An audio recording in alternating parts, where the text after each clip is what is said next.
Okay, well, introducing my JBOX 5.1 board. I'm very happy with this one, happier than I've been with any of the other boards I've done. I put the RGB LED resistors underneath the board, or you can install them on this side, whichever way you want to put it underneath the development board, and then just soldered the main ESP32 Mini on top of it. I've got this here that drives the LED for the single LED, as well as a 1 amp transistor and 1 kilo ohm resistor here to drive this guy. But all together, it's very simple. The main things is got an IR sensor, an IR emitter, and then an RGB LED for indication for what's going on for status, possession, or the mode that you set it in. So yeah, I'm happy with it. Super excited. You know, learning a lot with messing around with these programs. I've been able to figure out a great deal about these electronics and these ESP32s and what they're capable of doing.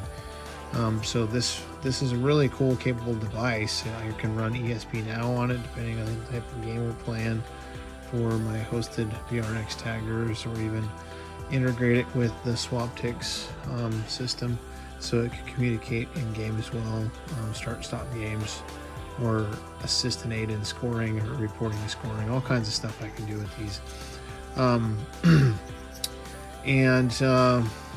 Anyway, so that's pretty cool. That's the inner. This is the first printed box I did for the enclosure for it. It was a little off online. I didn't do a very good job on the first print, so I just kind of glued it together and said, screw it, I'm gonna make it work. This is the final version that I printed afterwards. Nice and tight and smooth. It clips together with little clips in the corners, one on this side, one on this side.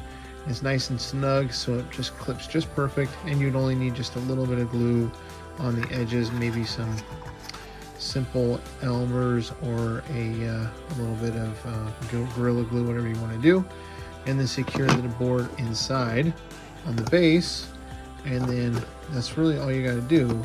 You'd have to finagle a little bit with the locations for this guy, for how you want to bend it to set it, to make sure all the stuff lines up and it fits perfectly, so it looks nice and clean on the top like that does. So you get the sensor and the emitters.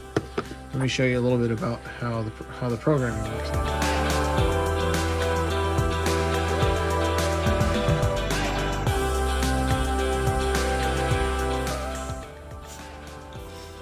Okay, so this is the screen.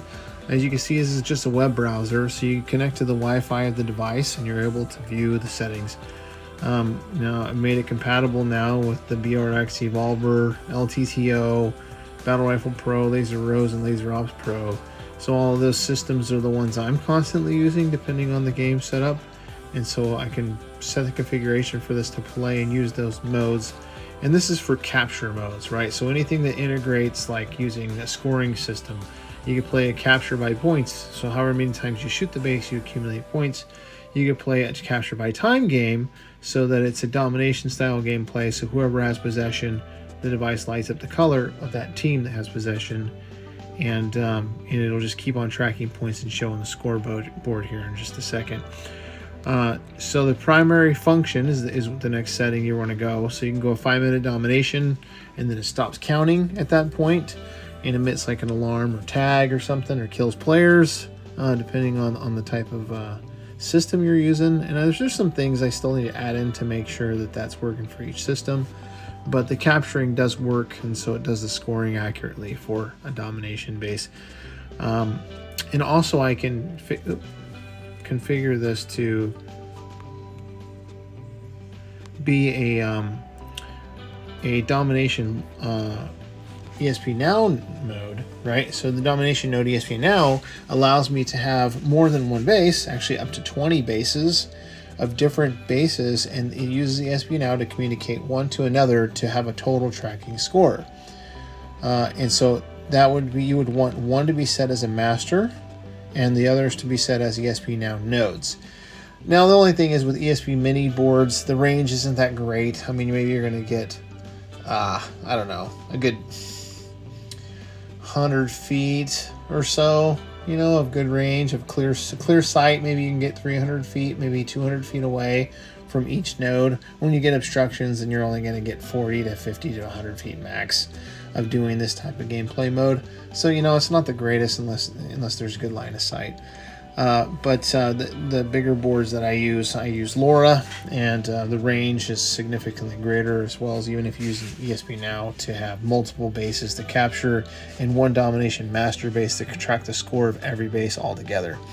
Shots accumulator is just that, so however many times players shoot it, it gives points for each team.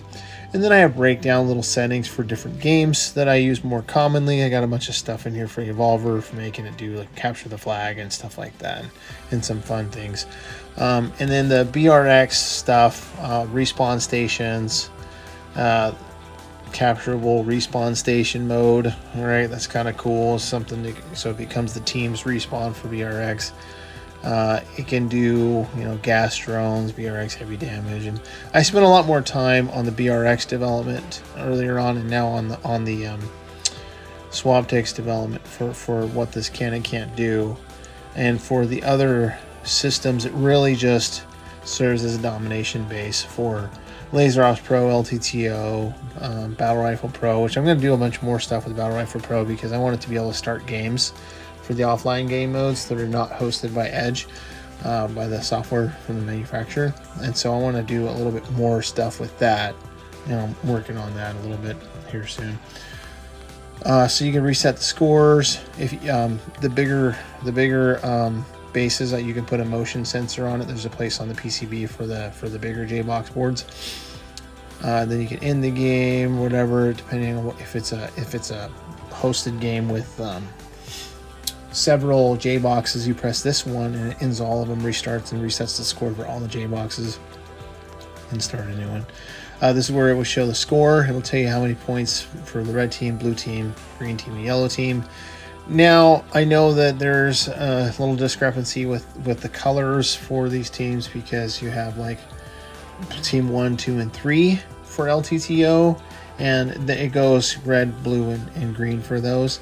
And then there's red, blue, and purple for Laser Ops Pro. So instead it does red, blue, and green. Green would be purple. I just, didn't bother messing with the settings on that. And then it has, like, if you have player IDs set in for like Swaptex or something like that, it also tracks what player took possession of the base more. So you can kind of have like player highlights too.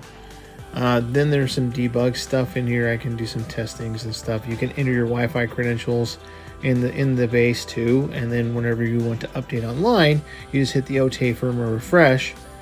So over-the-air updates are able to happen as long as you put your Wi-Fi and password in here. Hit submit. You only have to do it once, and it stores it into the memory of the chip, the flash. Same with whatever setting you have it on. So you can have a base that's set to Laser Ops Pro as a basic domination, and when it reboots, it'll always be in that game mode when it starts up, because I save the settings for it in the flash. So like I have some bases I'm using that are just always a respawn base, or in one that's always a capture the flag base, right? So that way I don't have to mess with it. But if I ever want to, I have the option to change that. So that's that in a nutshell.